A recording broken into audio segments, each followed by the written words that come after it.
Welcome to my chicken rice ni. Dia jual nasi ayam. Can they really become challenger to the other brand? Let's give it a try and see what's the end score. Mula-mula saya jamah dulu nasi dia. Style nasi ni macam nasi ayam Cina. Ada bau nasi ayam yang buat saya rasa lapar. Nasi berderai dan tak ada rasa halia yang terlalu overpower. Just ngam-ngam rasa umami, itu pun mild. Then the ayam gantung, roasted chicken.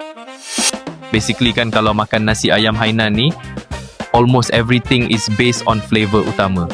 Kalau kicap dia sedap, then everything else okay. Masin kicap to enhance manis isi ayam. Ini steam chicken. Benda best pasal ayam steam ni, flavor dia datang dari lemak ayam cair meresap ke isi ayam. Dan ini ada sambal cili nasi ayam, ginger dan jeruk timun. Saya suka cili ni, ada rasa acidic, boleh serlahkan rasa nasi ayam. Dan ini ada ayam apa, entah saya lupa nama, tapi rasa serai berempah. Tapi mata saya tertumpu pada sayur favourite saya. Sio pak choy serve dengan oyster sauce. Sayur fresh dia celur lightly, so ada combination rasa manis dan kelat sayur, plus ada sikit rasa umami dan masin.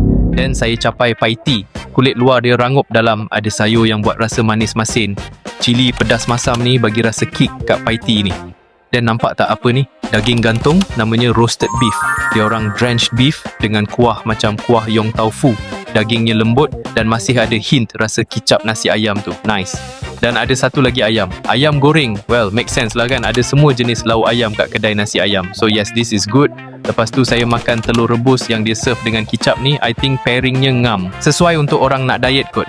Tapi kat hujung meja ni ada something yang saya rasa pelik. Kenapa ada roti bakar? Saya capai dan rasa. Sedap, ada rasa butter dan kayaa. Dan saya capai wonton dan cicah dengan sambal cili dia.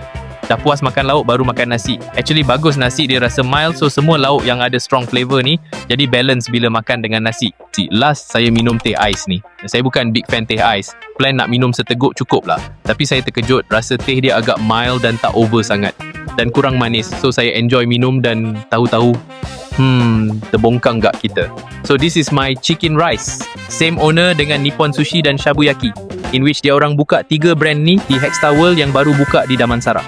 Seronok juga boleh main ice skating lepas makan nasi ayam. Dan ini Andy Score.